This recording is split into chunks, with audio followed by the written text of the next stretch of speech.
قرآن مجید فرقان حمید نے جناب ابو بکر صدیق رضی اللہ تعالیٰ عنہ کی تعریف ان الفاظ کے ساتھ فرمائی ہے کہ والذی جاء بصدق وصدق بہ، ایک وہ ہیں جو سچ لے کے تشریف لائے اور ایک وہ ہے جنہوں نے اس کی تصدیق کی۔ سچ لانے والے مدینے والے محبوب علیہ السلام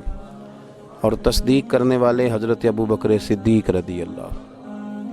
ایک وہ جو سچ لے کے تشریف لائے اور ایک وہ جنہوں نے اس کی تصدیق کی۔ کہا اولئک ھم المتقون، دونوں ہی پرہیزگار ہیں، دونوں ہی پرہیزگار ہیں۔ حضرت ابو بکر صدیق رضی اللہ تعالیٰ عنہ سچے بھی تھے، بردبار بھی تھے، حلیم بھی تھے، اور سب سے بڑی ان کے اندر جو بات سمجھنے والی ہے وہ یہ ہے کہ بڑے وفادار تھے۔ انسان کا بڑا اچھا قد کاٹ ہو اور اس کے نام کے ساتھ کئی القابات لکھے جائیں، لیکن جب وہ بولے تو اس کے جملے کچے ہوں، وہ بات اور وہ لفظ جو ادا کرے وہ اس کی پرسنالٹی کے ساتھ میچ نہ کرتے ہوں، تو اس شخص کا وقار خراب ہو جاتا ہے۔ اس کے بارے میں جو انسان نے زاویہ نگاہ بنایا ہوتا ہے نا کہ بڑا اچھا آدمی ہے، وہ اس کا زاویہ ٹوٹ جاتا ہے۔ وہ ذہن سازی جو لوگوں کی اس شخص کے بارے میں ہوتی ہے وہ کمزور پڑ جاتی ہے، اور انسان کے ذاتی وقار میں بھی بڑا فرق آتا ہے۔ نبی کریم صلی اللہ تعالی علیہ وسلم نے اپنی امت کو بردباری سکھائی، وفاداری سکھائی، سنجیدگی سکھائی، معاملہ فہمی سکھائی، بیجا بات کرنا اور بیجا سوالات کرنا اور تکلف کے ساتھ کچھ چیزوں کو سمجھنا اور بے دھڑک ہنسنا اور کسی چیز کا لحاظ نہ کرنا، اس سے انسان کمزور پڑ جاتا ہے۔ اس کے رویوں کا یہ سیلاب اسے ناکامی کی طرف لے جاتا ہے۔ حضرت ابو بکر صدیق رضی اللہ تعالیٰ عنہ کے بارے میں سیدہ عائشہ صدیقہ رضی اللہ تعالیٰ عنہ کا ایک بڑا خوبصورت ارشاد آپ فرماتی ہیں، مجھے اللہ کی عزت کی قسم، حضرت ابو بکر صدیق رضی اللہ تعالیٰ عنہ نے زمانہ جاہلیت میں بھی اور زمانہ اسلام میں بھی کبھی کوئی بیہودہ شعر اور بیہودہ بات اپنی زبان سے ادا نہیں کی۔ ام المومنین حضرت عائشہ کہتی ہیں، مجھے اللہ کی عزت کی قسم، کبھی انہوں نے اپنی زبان سے کوئی بیہودہ شعر بیہودہ جملہ ادا نہیں کیا۔ اللہ نے انہیں شروع میں ہی وہ وفاداری عطا فرمائی تھی کہ جب بھی بولتے تھے عمدہ ہی بولتے تھے، جب بھی بات کرتے تھے بھلی کرتے تھے، جب بھی کسی عنوان پر گفتگو کرتے تھے تو ان کا لب و لہجہ بڑا ستھرا ہوتا تھا، بڑی شستہ بات کرتے تھے۔ حضرت ابو بکر صدیق رضی اللہ تعالیٰ عنہ کے زمانہ جاہلیت میں بھی جب حضور نے اعلان نبوت نہیں کیا تھا اور انہوں نے کلمہ نہیں پڑھا تھا، اس دور میں بھی جو دور کی خرابیاں تھیں وہ آپ کے اندر نہیں پائی جاتی تھی۔ حضرت عائشہ صدیقہ رضی اللہ تعالیٰ عنہ سے ہی روایت ہے کہ حضرت ابو بکر صدیق رضی اللہ تعالیٰ عنہ نے زمانہ جاہلیت میں بھی شراب اپنے اوپر حرام کر رکھی تھی اور کبھی نہیں پی تھی آپ۔ لوگوں نے سوال کیا ایک دفعہ، کہا جناب اس دور میں تو سب لوگ شراب پیتے تھے، سب لوگوں کا یہی انداز تھا، تو آپ نے اس زمانے میں بھی شراب کو حرام کر لیا؟ شراب ایک نجس چیز کا نام ہے، ایک ناپاک ترین چیز کا نام۔ نبی پاک صلی اللہ تعالی علیہ وسلم نے فرمایا، شراب بنانے والا، پلانے والا، لانے والا، گواہ بننے والا، لکھنے والا، لکھانے والا، یہ سب ملعون ہیں، یہ لعنتی ہیں۔ کسی نے پوچھا کہ جاہلیت میں تو کوئی منع نہیں کرتا تھا، دور اسلام میں تو منع ہو گئی، تو آپ نے اس دور میں بھی کبھی نہیں پی؟ تو حضرت صدیق اکبر رضی اللہ تعالیٰ عنہ فرماتے ہیں کہ میں ایک دن ایک شخص کے پاس سے گزرا، بھی میرا لڑک پن تھا، بالکل میں جوانی کی دہلیز میں قدم رکھ رہا تھا، تو میں نے ایک شخص کو دیکھا، اس نے شراب پی ہوئی تھی، اسے نشہ چڑھا ہوا تھا، تو وہ گندگی میں ہاتھ مار رہا تھا، اور وہ گندگی کو جب اپنے ناک کے قریب کرتا بدبو آتی تو وہ ہٹا دیتا، لیکن چونکہ نشے میں تھا، بندہ وقار والا تھا، اچھے قبیلے کا تھا، لیکن اس نشے نے اس کے ذہن کو اتنا مخبوط کر دیا تھا، مخبوط الآواز ہو گیا تھا۔ آپ فرماتے ہیں اس دن سے میں نے اپنے اوپر شراب کو حرام کر لیا۔ میں سمجھ گیا کہ جو آدمی کی عقل میں فطور کر دے اور جو اس کی وفاداری کو خراب کر دے اور جس کو پی کے بندے کو یہ پہچان ہی نہ رہے کہ میری بیوی کون سی ہے اور میری بہن کون سی ہے، فرمایا وہ چیزیں وزادار لوگوں کا طریقہ نہیں ہوتی۔ یہ کوئی بڑے لوگوں کی علامت ہے کہ اس طرح کی گندگی کرنا، بے حیائی کرنا؟ تو آپ فرماتے میں نے کبھی بھی شراب نہیں پی۔ اور نبی کریم صلی اللہ تعالیٰ علیہ وآلہ وسلم سے جب اس کا ذکر کیا گیا نا کہ جناب ابو بکر صدیق رضی اللہ تعالیٰ عنہ فرماتے میں نے کبھی شراب نہیں پی، اللہ کے رسول فرمانے لگے میرا ابو بکر سچ کہتا ہے، میرا ابو بکر سچ کہتا ہے۔ اپنے آپ کو ہمیشہ مسجع رکھا، صاف ستھرا رکھا۔ حضرت ابو بکر صدیق رضی اللہ تعالیٰ عنہ اکثر اپنی زبان کو پکڑ لیتے تھے اور اپنی زبان کو پکڑ کے کہتے تھے کہ تو نے مجھے بڑا پریشان کر دیا ہے، تو اگر سیدھی ہو جائے تو میرے بڑے کام سیدھے ہو جائیں، تو اگر سنور جائے تو میرے بڑے معاملات سنور جائیں، اگر تو ٹھیک ہو جائے اور تیرے جملے درست ہو جائیں تو بہت ساری جگہوں پہ معاملات درست ہو جائیں۔ حضرت صدیق اکبر رضی اللہ تعالیٰ عنہ کاروبار کرتے تھے۔ آپ کے ساتھ والے لوگ کہتے ہیں کہ بڑی دنیا کے ساتھ ہم نے تجارت کی، بڑے لوگوں کے ساتھ کاروبار کیا، لیکن جو رنگ جناب صدیق اکبر کا تھا، جو طریقہ حضرت ابو بکر صدیق کا تھا، وہ طریقہ ہم نے بہت خال خال دیکھا۔ اس لیے ان کے قریب والے دوست بھی ان سے متاثر تھے، ان کی تعریف کرتے تھے۔ آپ کو پتہ ہے کہ بڑے بڑے مالدار اور بڑے بڑے سمجھدار لوگ حضرت صدیق اکبر کی تبلیغ پر مسلمان ہوئے۔ حضرت عثمان غنی جیسے لوگ، حضرت عبد الرحمن ابن عوف جیسے لوگ، یہ سب لوگ ان کے تجارت میں دوست تھے۔ آپ کو پتہ ہے کہ جب کاروباری تعلقات ہوتے ہیں تو لوگوں کو پتہ ہوتا ہے بندہ سچا ہے کہ جھوٹا ہے، یہ بندہ کھرا ہے یا بددیانت ہے۔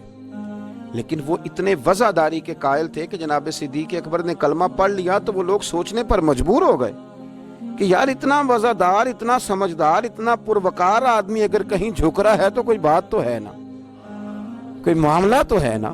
تو وہ بھی قریب آنے لگے، تو بہت سارے لوگ آپ کی اس بات کی وجہ سے مسلمان ہوئے، قریب آئے۔ جناب ابو بکر صدیق رضی اللہ تعالیٰ عنہ یہی معاملہ رزق حلال کے حوالے سے تھا۔ آپ ایک غلام تھا، تو کبھی کبھی اس زمانے میں اس طرح ہوتا تھا کہ غلام خریدے جاتے تھے، ان کے پیسے دیے جاتے تھے، تو غلام جب کام کرتا تھا تو آقا کا اس میں حصہ ہوتا تھا، تو وہ غلام کبھی کوئی کمائی کر کے لاتا تو آپ کو بھی کچھ پیش کرتا۔ ایک دن بڑی سخت بھوک لگی ہوئی تھی، تو دل میں خیال آیا کہ آج غلام کچھ لے آئے، اور آپ کا غلام کہتا ہے کہ جب بھی میں کوئی چیز کہیں سے لے کے آتا تھا جناب ابو بکر صدیق پوچھا کرتے تھے کہاں سے لائے ہو، اتنے محتاط تھے، یہ چیز کہاں سے آئی؟ فرماتے ہیں ایک دن میں کچھ لے کے آیا تو بھوک بڑی شدید لگی ہوئی تھی، جناب ابو بکر صدیق رضی اللہ تعالیٰ عنہ نے جو میں لایا اسے کھا لیا، تناول کر لیا، اور جب فارغ ہوئے تو میں نے کہا آقا آج آپ نے پوچھا نہیں کہ یہ میں کہاں سے لایا ہوں؟ فرمایا یارو خو مجھے یاد ہی نہیں رہا، بتاؤ کہاں سے لائے ہو، کس طرح کر کے یہ چیز آئی ہے؟ تو کہتے میں نے عرض کی حضور دور جاہلیت میں نا میں نے کسی پر جنتر منتر کیا تھا، تو میں نے اس سے کچھ فیس لینا تھی، آج وہ شخص مجھے مل گیا تو اس نے پیسے دیے،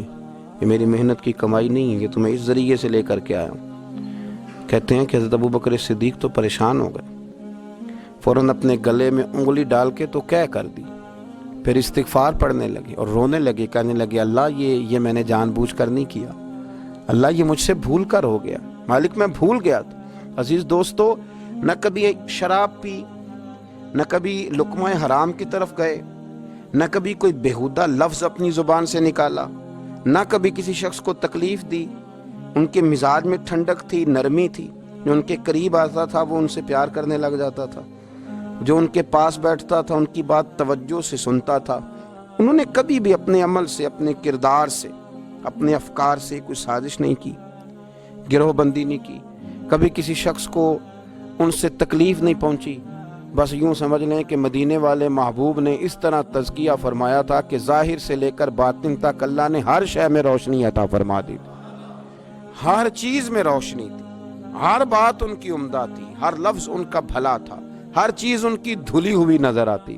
ہر معاملے میں خیر ہی خیر دکھائی دیتی، ہر طرح کی پرہیزگاری اللہ کریم نے انہیں عطا فرمائی تھی۔ اور جب وہ لوگوں کے بیچ بات کرتے تو پھر بھی بڑی صاف ستھری بات کرتے، جب وہ کسی سے ملتے تو بڑے وزیدار ہو کے ملتے، اور جب وہ کسی سے وفا کرتے تو پھر بھی رنگ ان کا نرالا اور انوکھا ہی ہوتا، کسی کو کچھ دیتے تو پھر بھی ان کی طبیعت میں مٹھاس ہی ہوتی۔ انہوں نے اپنی وفاداری، اپنا تقوی، اپنی پرہیزگاری اس کو ہمیشہ قائم رکھا۔ میرے نبی کریم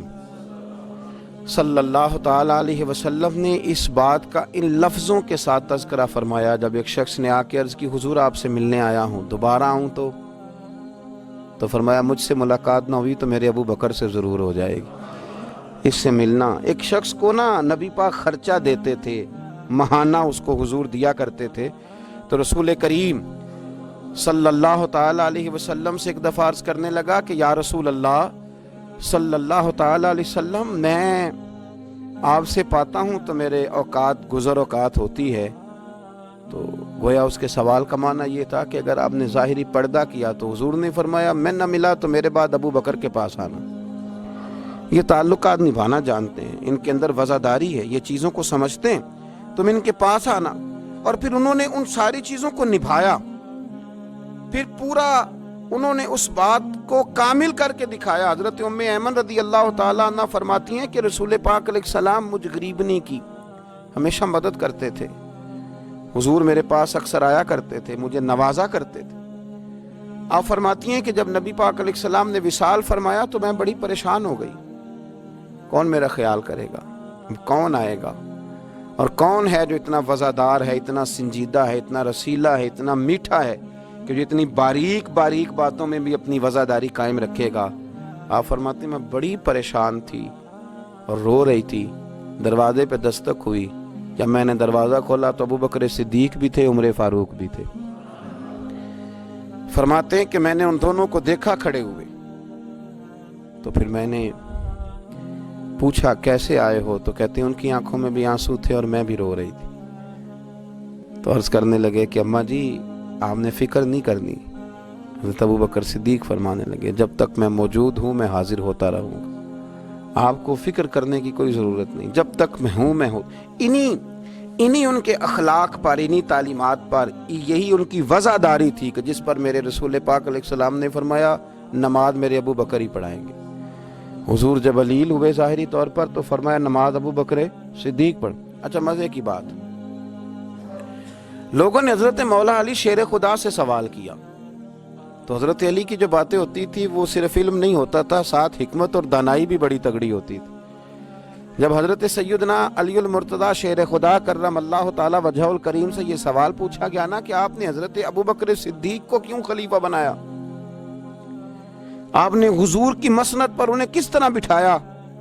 تو حضرت علی المرتضیٰ شیر خدا رضی اللہ تعالیٰ عنہ کرم اللہ تعالی وجہہ الکریم فرمانے لگے نبی کریم نے نا انہیں مصلی دیا تھا، حضور نے انہیں منبر دیا تھا۔ تو ہمارے ذہن میں یہ بات آئی جسے نبی پاک نے ہمارے دین کے لیے پسند کیا، ہم اپنی دنیا کے لیے بھی اسی کو نہ پسند کر لیں، جسے حضور نے ہمارے دین کے لیے پسند کیا،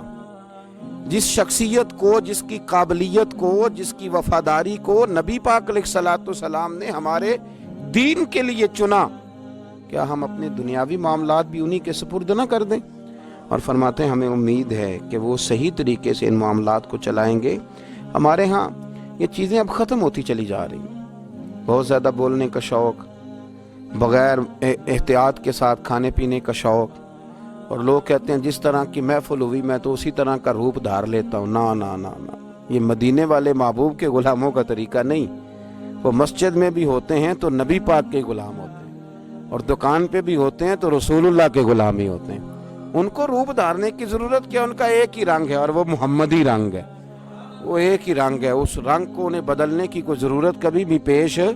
نہیں آتی، وہ اسی رنگ میں ہمیشہ اپنے آپ کو رکھتے ہیں۔ اللہ ہمیں بھی وفاداری عطا فرمائے اور ان طریقوں پر چلنے کی اللہ توفیق رفیق عطا فرمائے۔ آخر دعوانا